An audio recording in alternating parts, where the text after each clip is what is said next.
இதுவரை இன்று பகுதியை பார்க்கலாம். இந்து முன்னணி பிரமுகர் கொலை செய்யப்பட்டதை கண்டித்து சென்னையில் நடைபெற்ற போராட்டத்தில் பாரதிய ஜனதாவினருக்கும் காவல்துறையினருக்கும் இடையில் தகராறு ஏற்பட்டது. இதில் எழும்பூர் காவல் ஆய்வாளர் சேட்டு என்பவரின் தலையில் காயம் ஏற்பட்டதை அடுத்து ராஜீவ்காந்தி அரசு மருத்துவமனையில் அவர் சிகிச்சைக்காக அனுமதிக்கப்பட்டார். போராட்டத்தில் ஈடுபட்டவர்கள் அடைத்து வைக்கப்பட்டிருந்த மண்டபத்திற்குள் நுழைந்து தாக்க முற்பட்டதாக கூறி அங்கு வந்த நபரை தாக்க முற்பட்டனர். அப்போது அவரை மீட்க முயன்ற காவல்துறையினருக்கும் பாஜகவினருக்கும் இடையில் கடும் வாக்குவாதமும் ஏற்பட்டது.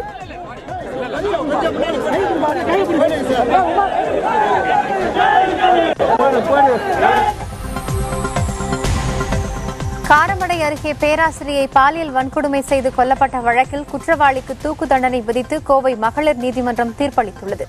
கோவை காரமடையில் 2014ஆம் ஆண்டு பேராசிரியை ரம்யா பாலியல் வன்கொடுமைக்கு ஆளாக்கப்பட்டு கொலை செய்யப்பட்டார். வீட்டில் தனது தாயுடன் இருந்த ரம்யாவை கொலை செய்த மகேஷ் வீட்டில் இருந்த நகைகளையும் கொள்ளையடித்துச் சென்றார்.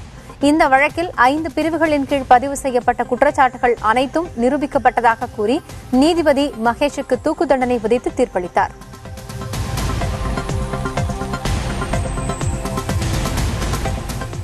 தமிழக பொதுத்துறை நிறுவனங்களின் தொழிலாளர்களுக்கு தீபாவளி போனஸ் அறிவிப்பை முதலமைச்சர் ஜெயலலிதா வெளியிட்டிருக்கிறார். போனஸ் பெறுவதற்கான சம்பள உச்சவரம்பை அதிகரித்தும் அவர் உத்தரவிட்டிருக்கிறார்.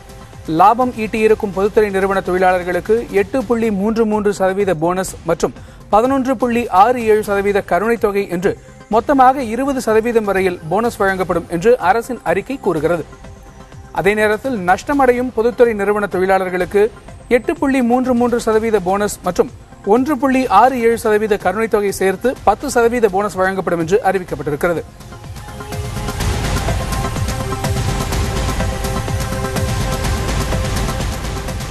இந்திய ரயில்வேயில் பணியாற்றும் சி மற்றும் டி பிரிவு ஊழியர்களுக்கு மத்திய அரசு போனஸ் அறிவித்துள்ளது. இன்று நடைபெற்ற மத்திய அமைச்சரவைக் கூட்டத்தில் இதற்கான அறிவிப்பு வெளியிடப்பட்டது. இதன் மூலம் சி மற்றும் டி பிரிவுகளில் பணிபுரியும் 12.5 லட்சம் ஊழியர்கள் பயன்பெறுவார்கள் என தெரிவிக்கப்பட்டுள்ளது.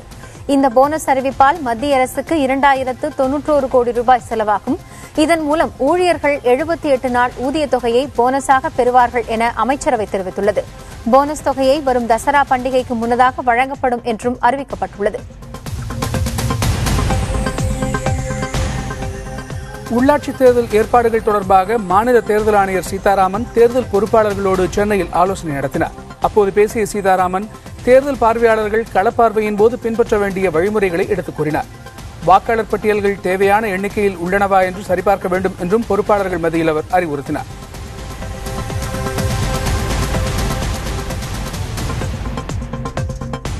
உள்ளாட்சித் தேர்தலில் திருச்சி, சேலம், தூத்துக்குடி மாநகராட்சிகளில் போட்டியிடும் திமுக வேட்பாளர்களின் பட்டியல் முதற்கட்டமாக வெளியிடப்பட்டுள்ளது. திருச்சி மாநகராட்சியில் 56 வார்டுகளில் திமுகவும் கூட்டணி கட்சியான காங்கிரஸ் 3 வார்டுகளிலும் போட்டியிடுகின்றன. சேலம் மாநகராட்சியை பொறுத்தவரை 54 வார்டுகளுக்கு திமுக வேட்பாளர்கள் அறிவிக்கப்பட்டிருக்கிறார்கள். கூட்டணி கட்சியான காங்கிரசுக்கு 5 வார்டுகளும் இந்திய யூனியன் முஸ்லீம் லீக் கட்சிக்கு 1 வார்டும் ஒதுக்கீடு செய்யப்பட்டுள்ளது. தூத்துக்குடி மாநகராட்சியில் 51 வார்டுகளில் திமுகவும் 7 வார்டுகளில் கூட்டணி கட்சியான காங்கிரசும் இந்திய யூனியன் முஸ்லீம் லீக் கட்சி 2 வார்டுகளிலும் போட்டியிடுகின்றன.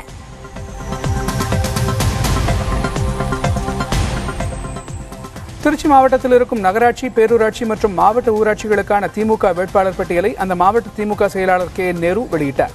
தில்லை நகரில் இருக்கும் மாவட்ட திமுக அலுவலகத்தில் 4466 பதவிகளுக்கான வேட்பாளர் பட்டியல் வெளியிடப்பட்டது. அதில் துவாக்குடி, துறையூர், மணப்பாறை உள்ளிட்ட 3 நகராட்சிகள், மணச்சநல்லூர், சிறுகமணி, பொன்னம்பட்டி உள்ளிட்ட 16 பேரூராட்சிகள் மற்றும் 27 மாவட்ட ஊராட்சிகளுக்குமான வேட்பாளர்கள் பட்டியல் வெளியிடப்பட்டது.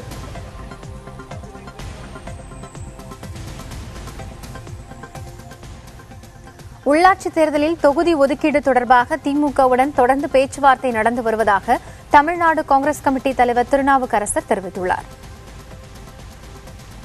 காங்கிரஸ் திமுக பேசி எது உறுதியானதோ அது அறிவிக்கப்பட்டிருக்கிறது. தொடர்ந்து பேச்சு நடக்கிறது.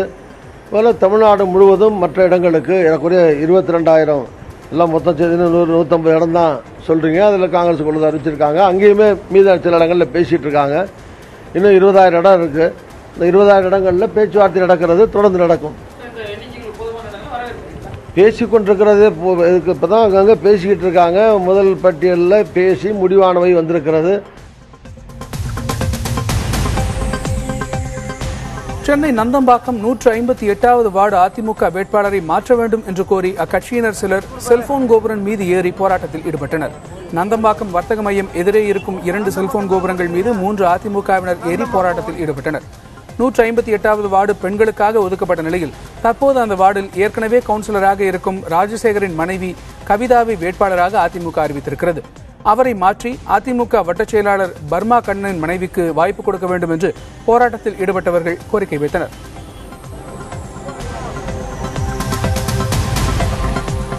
தமிழகத்திற்கு தண்ணீர் தர முடியாது என கர்நாடகா திட்டவட்டமாக அறிவித்துள்ளது. தமிழகத்திற்கு இன்று தொடங்கி 3 நாட்களுக்கு காவிரியில் தண்ணீர் திறக்க உச்சநீதிமன்றம் கர்நாடகாவுக்கு உத்தரவிட்டது. இது தொடர்பாக பெங்களூருவில் இன்று மாலை நடைபெற்ற அமைச்சரவை குழு கூட்டத்தின் பின்னர் செய்தியாளர்களை சந்தித்த கர்நாடக முதலமைச்சர் சித்தராமையா குடிநீருக்கு மட்டுமே நீர் இருப்பதால் தமிழகத்திற்கு தண்ணீர் வழங்க முடியாது என கூறினார். மேலும் நாளை டெல்லியில் நடைபெறும் கூட்டத்தை தொடர்ந்து முடிவுகள் எடுக்கப்படும் எனவும் அவர் தெரிவித்தார்.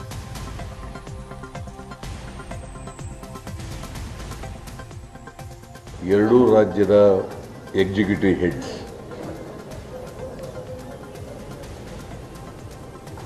ಅವ್ರನ್ನ ಕರೆದು ನೆಗೋಸಿಯೇಟ್ ಮಾಡಲಿಕ್ಕೆ ನಾವು ಸಿದ್ಧ ಇದ್ದೇವೆ ಅಂತಕ್ಕಂಥ ಸಲಹೆಯನ್ನು ಕೊಡ್ತಾರೆ. ಅದಕ್ಕೆ ಸರ್ವೋಚ್ಚ ನ್ಯಾಯಾಲಯದ ನ್ಯಾಯಮೂರ್ತಿಗಳು ನಾರಿಮನ್ ಅವರನ್ನು ಕೇಳ್ತಾರೆ. ಮತ್ತೆ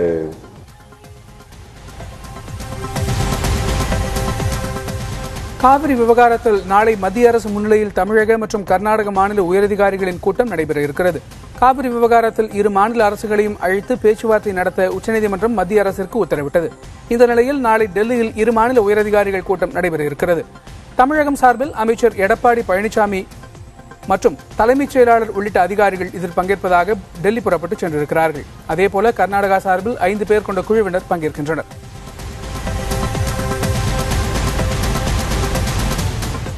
காவிரி விவகாரத்தில் கர்நாடக முதலமைச்சர் சித்தராமையா எடுக்கும் நடவடிக்கைகளை ஆதரிப்பதாக பாரதிய ஜனதா கட்சி தெரிவித்துள்ளது.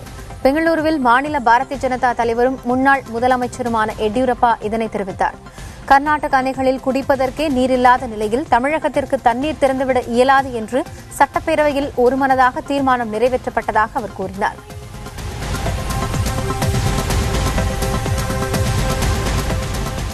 காவிரி நதிநீர் பிரச்சினையில் பிரதமர் நரேந்திர மோடி 2 மாநில முதலமைச்சர்களோடு பேச வேண்டும் என்று திமுக தலைவர் கருணாநிதி கேட்டுக் கொண்டுள்ளார்.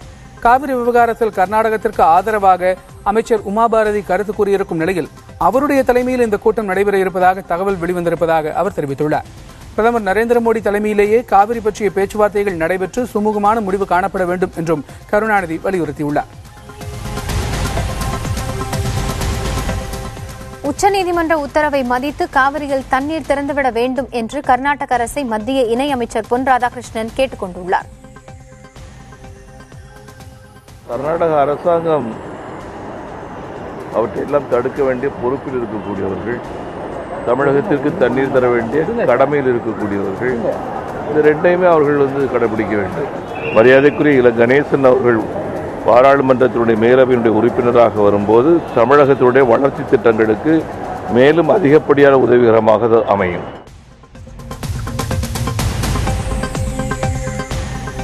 காவிரி நீர் விவகாரம் தமிழகம் மற்றும் கர்நாடக மாநிலங்களுக்கு மத்தியில் மீண்டும் பூதாகாரமான பிரச்சனையாக இருக்கும் நிலையில் 2 மாநிலங்களும் பேசி தீர்வு காண்பது மட்டுமே இதற்கு ஒரே வழி என்று கர்நாடக முதலமைச்சர் சித்தராமையா தெரிவித்துள்ளார்.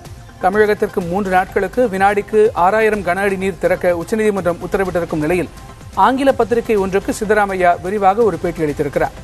காவிரி பிரச்சினைக்கு சட்ட ரீதியில் தீர்வு காண இயலாது என்பது தன்னுடைய உறுதியான நம்பிக்கை என்று கூறியிருக்கும் சித்தராமையா அரசியல் ரீதியாக மட்டுமே இந்த பிரச்சனையை தீர்க்க முடியும் என்று கூறியிருக்கிறார்.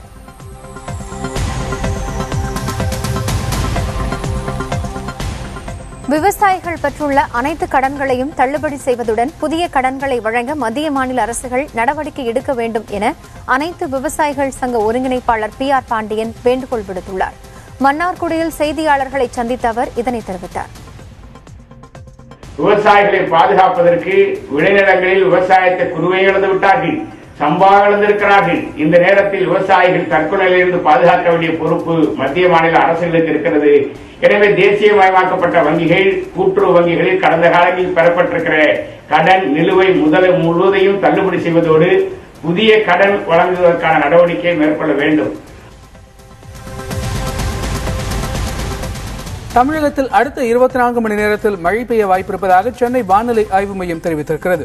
ஆந்திர கடற்கரையை ஒட்டியிருக்கும் பகுதியில் வளிமண்டலத்தில் மேலடுக்கு சுழற்சி நீடிப்பதாக கூறப்பட்டுள்ளது. அதன் காரணமாக வட தமிழகத்தில் ஒரு சில இடங்களிலும் தென் தமிழகத்தின் ஓரிரு இடங்களிலும் மழை பெய்யக்கூடும் என்று வானிலை ஆய்வு மையம் தெரிவித்துள்ளது. மேலும் வட உள் மாவட்டங்களிலும் கனமழைக்கு வாய்ப்பிருப்பதாக கூறப்பட்டிருக்கிறது. சென்னையை பொறுத்தவரையில் இரவு மற்றும் அதிகாலை நேரங்களில் மழை பெய்ய அதிக வாய்ப்பிருப்பதாக வானிலை மையம் கூறியுள்ளது. கடந்த 24 மணி நேரத்தை பொறுத்தவரையில் அதிகபட்சமாக மானாமதுரை, தேவக்கோட்டை, செஞ்சி, செய்யாறு ஆகிய இடங்களில் தலா 5 சென்டிமீட்டர் மழை பதிவாகியிருக்கிறது.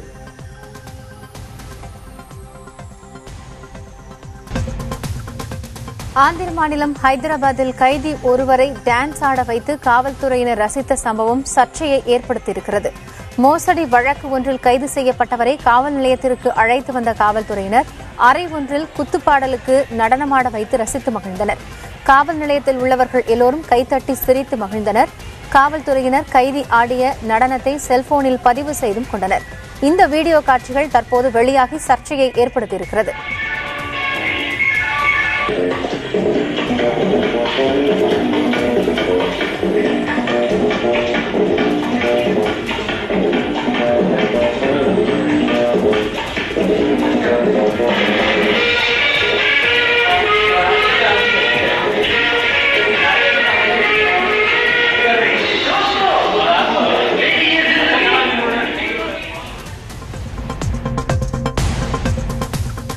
உணவு பாதுகாப்பு சட்டத்தை அமல்படுத்தாத தமிழகத்திற்கு ரேஷன் அரிசிக்கான கொள்முதல் விலையை மத்திய அரசு பன்மடங்கு உயர்த்தியிருக்கிறது. இதற்கான முடிவு பிரதமர் மோடி தலைமையில் நடைபெற்ற மத்திய அமைச்சரவைக் கூட்டத்தில் எடுக்கப்பட்டுள்ளது. அதன் அடிப்படையில் ரேஷனில் வழங்கப்படும் அரிசியை தமிழக அரசு குறைந்தபட்ச ஆதரவு விலையாக தற்போது கிலோ ஒன்றுக்கு 22 ரூபாய் 54 காசுக்கு கொள்முதல் செய்ய வேண்டிய நிலை ஏற்பட்டிருக்கிறது. இதுவரையில் கிலோ ஒன்றுக்கு 8 ரூபாய் 30 காசுக்கு கொள்முதல் செய்து தமிழக அரசு ரேஷனில் இலவசமாக வழங்கி வருகிறது.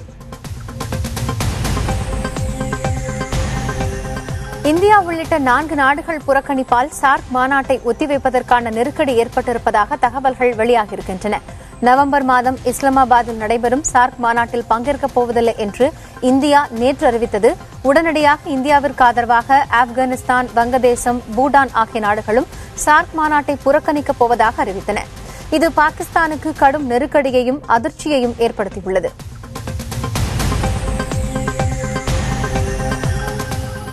சார்க் மாநாட்டை நடத்துவோம் என்று பாகிஸ்தான் தெரிவித்திருக்கிறது. இந்தியா உள்ளிட்ட 4 நாடுகள் சார்க் மாநாட்டை புறக்கணித்ததற்கு நிலையில் திட்டமிட்டபடி மாநாடு நடைபெறும் என்று பாகிஸ்தான் வெளியுறவு அமைச்சகத்தின் செய்தி தொடர்பாளர் நபீஸ் ஜஹாரியா தெரிவித்திருக்கிறார். மாநாட்டில் பங்கேற்பதில்லை என்று இந்தியா முடிவெடுத்திருப்பது துரதிருஷ்டவசமானது என்று கருத்து தெரிவித்திருக்கும் ஜஹாரியா இதுகுறித்து அதிகாரப்பூர்வமாக எந்த தகவலும் தங்களுக்கு கிடைக்கவில்லை என்றும் கூறியுள்ளார். உச்சநீதிமன்ற உத்தரவை பின்பற்றாததால் இந்திய கிரிக்கெட் கட்டுப்பாட்டு வாரிய தலைவர் உள்ளிட்ட நிர்வாகிகளின் பதவிகளை பறிக்க வேண்டும் என லோதா கமிட்டி தெரிவித்துள்ளது. நிர்வாக சீர்திருத்தம் தொடர்பான பரிந்துரைகளை இந்திய கிரிக்கெட் வாரியம் பின்பற்றவில்லை என லோதா கமிட்டி உச்சநீதிமன்றத்தில் புகார் தெரிவித்துள்ளது. இது தொடர்பான வழக்கை விரைந்து விசாரிக்க வேண்டும் எனவும் லோதா கமிட்டி கேட்டுக் கொண்டுள்ளது. நிர்வாக சீர்திருத்தம் தொடர்பாக உச்சநீதிமன்றம் உத்தரவிட்ட பிறகும் இந்திய கிரிக்கெட் கட்டுப்பாட்டு வாரியம் அதனை அமல்படுத்த தவறியதால் அதன் தலைவர் அனுராக் தாக்கூர் உள்ளிட்ட நிர்வாகிகளின் பதவிகளை நீதிமன்றம் பறிக்க வேண்டும் என லோதா கமிட்டி கூறியுள்ளது.